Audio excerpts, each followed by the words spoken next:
नमस्कार साथियों, N V Sanskrit classes में आपका हार्दिक स्वागत और हार्दिक अभिनंदन करती हूँ।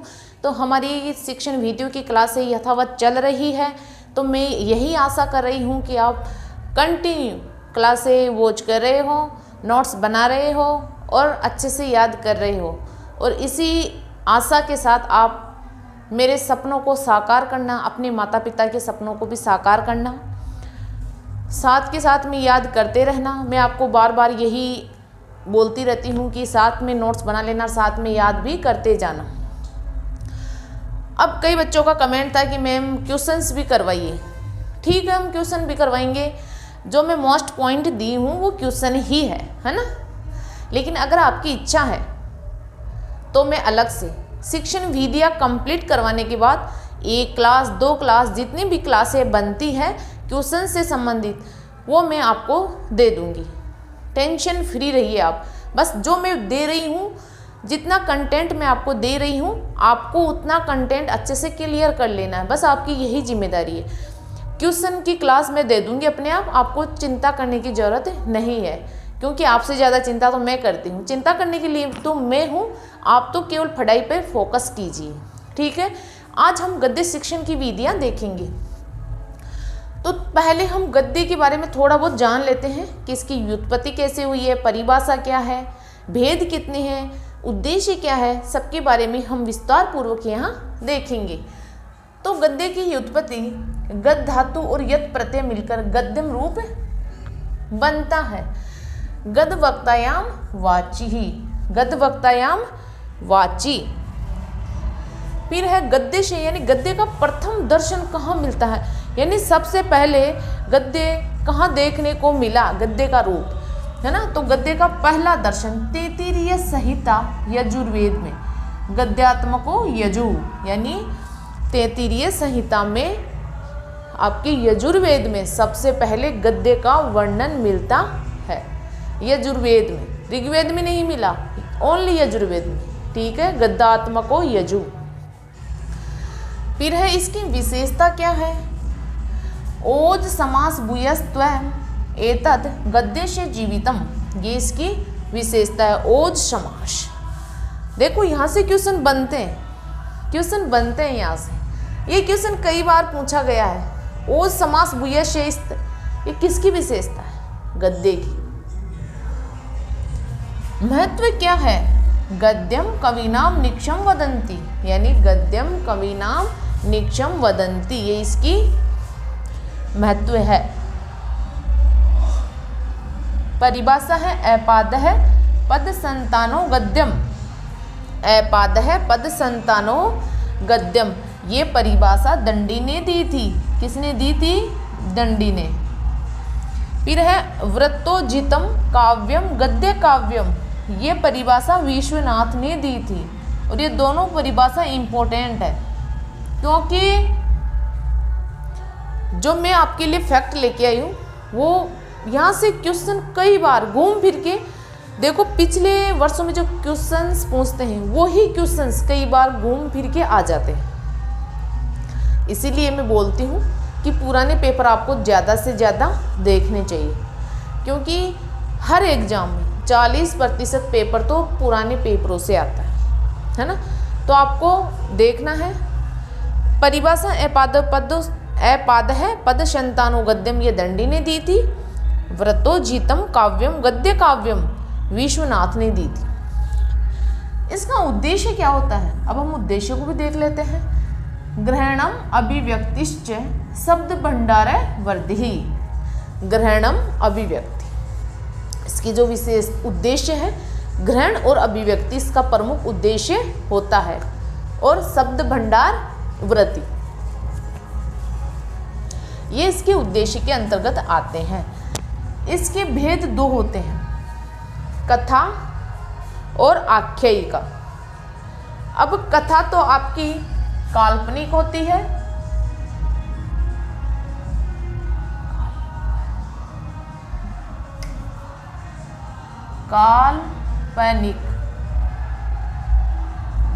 काल्पनिक होती है, और आख्यायिका आपकी ऐतिहासिक होती है। कथा काल्पनिक होती है और आपकी आख्यायिका ऐतिहासिक होती है। तो अब आपको किसी बच्चे का ये तो समस्या नहीं है कि हमें दिखते नहीं है। अब तो मैं बहुत बड़े बड़े अक्षर लिखती हूँ और आधे बोर्ड पे ही लिखती हूँ, पूरा बोर्ड भी यूज नहीं लेती हूँ, अगल बगल का तो यूज मैं करती ही नहीं हूँ। मतलब कि बीच में आपको पूरा दिखना चाहिए, स्पष्ट दिखना चाहिए। अब तो बिल्कुल स्पष्ट दिख रहा है। अब कोई समस्या थोड़ी है। अगर कोई समस्या हो तो आप मुझे कमेंट करके ज़रूर बताना, ठीक है। आप इसका स्क्रीनशॉट ले लीजिए।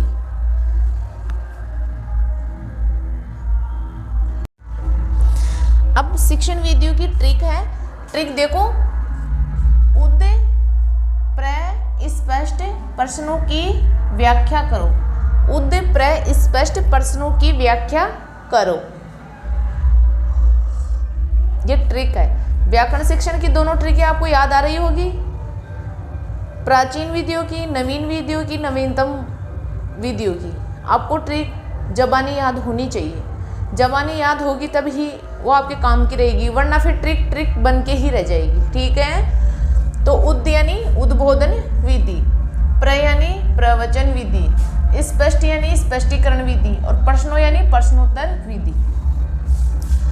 उद स्पष्ट प्रश्नों की व्याख्या करो, ये ट्रिक है। उद्बोधन, प्रवचन, स्पष्टीकरण और प्रश्नोत्तर विधि। अब ट्रिक तो आपको याद करनी ही पड़ेगी, नहीं एक दूसरे में मिक्सअप यानी मिक्सचर का अचार बन जाएगा आपको, है ना।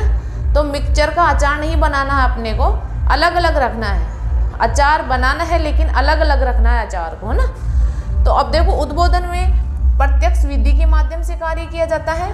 प्रत्यक्ष पदार्थ प्रदर्शन के द्वारा, कथा कथन के द्वारा, चित्र, रेखा चित्र, प्रतिकृति और मानचित्रों के द्वारा इसमें कार्य किया जाता है।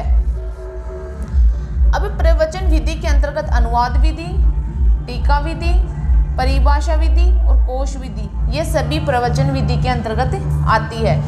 अब हम इनकी थोड़ी बहुत डिटेल देखेंगे, जो इम्पोर्टेंट है, जहाँ से क्वेश्चन बनते हैं, उन विधियों को थोड़ी विस्तार पूर्वक देखेंगे। तो आप इसका स्क्रीनशॉट ले लीजिए।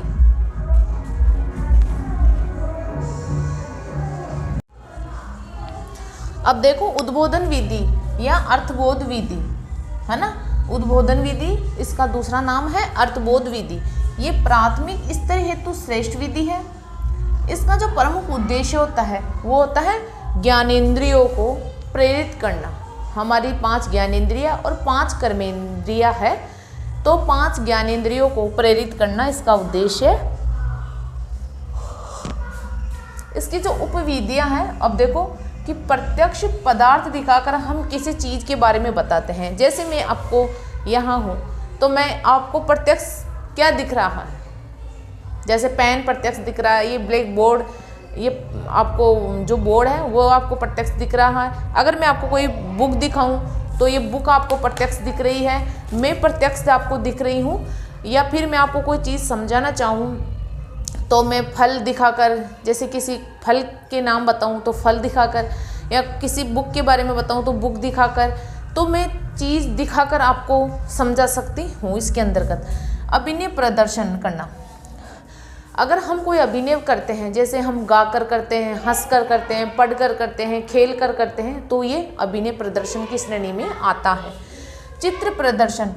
अब चित्र प्रदर्शन में अगर कोई आपको, जैसे मैं पढ़ाऊँ भारत का अपवाह तंत्र, तो मैं भारत का आपको मैप दिखाऊंगी, है ना। मैं अगर किसी महापुरुष के बारे में आपको बता रही हूँ, जैसे महाराणा प्रताप पढ़ा रही हूँ, महाराणा सांगा पढ़ा रही हूँ, तो मैं इनके चित्र दिखाकर आपको समझा सकती हूँ। श्रव्य दृश्य साधनों का प्रयोग करके, जैसे श्रव्य दृश्य साधन आपके टीवी है, कंप्यूटर है, रेडियो है, ये कई आपके श्रव्य दृश्य साधनों की श्रेणी में आते हैं।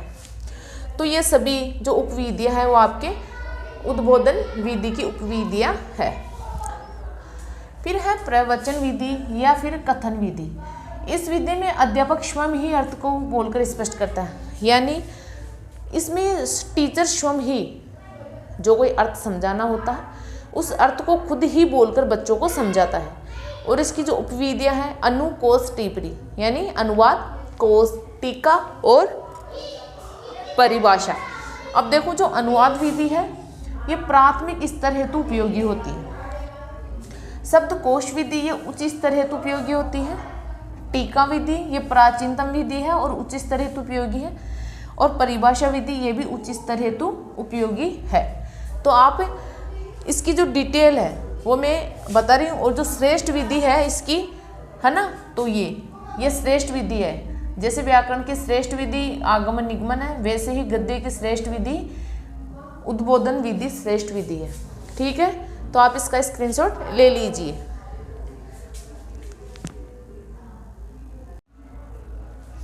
अब है स्पष्टीकरण विधि। तो इसमें क्या होता है कि कठिन शब्दों का अर्थ स्पष्ट करने के लिए यह विधि काम में ली जाती है। इसमें व्युत्पत्ति, तुलना, वाक्य प्रयोग, प्रसंग आदि का सहारा लिया जाता है स्पष्टीकरण विधि में।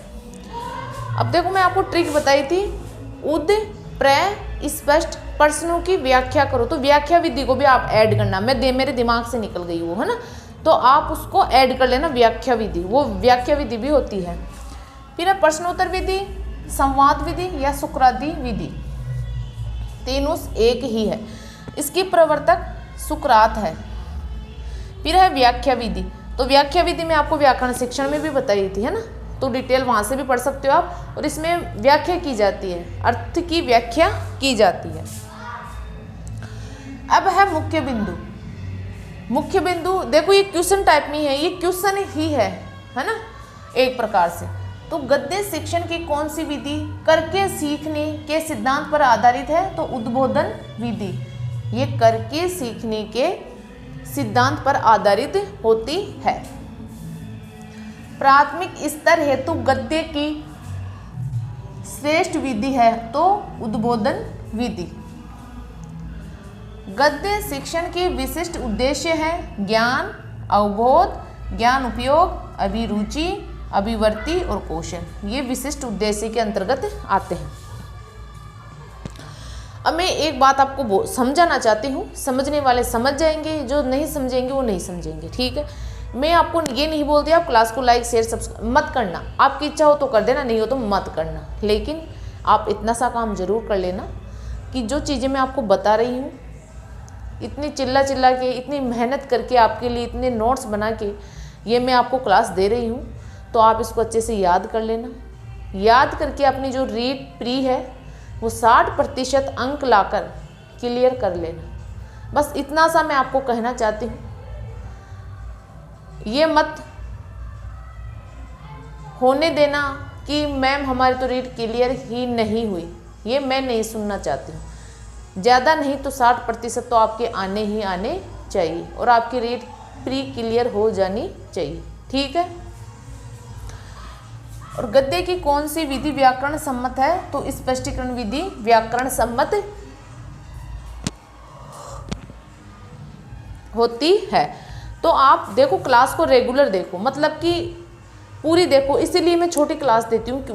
मुझे भी पता है कि लंबी क्लास आप नहीं देख पाओगे, छोटी क्लास इसीलिए देती हूँ मैं कि आप उसको पूरी वॉच करो। स्किप कर करके देखोगे तो पता नहीं मैं कौन सी जगह क्या इम्पोर्टेंट बात बोल जाती हूँ, तो वही आपके एग्जाम में आ जाए, तो आप उससे पिछड़ सकते हो। तो आपको ऐसा नहीं करना, इसलिए क्लास को स्किप नहीं करना है, रेगुलर टी के साथ कंप्लीट क्लास को वॉच करनी है। ठीक है, इसका स्क्रीनशॉट ले लीजिए।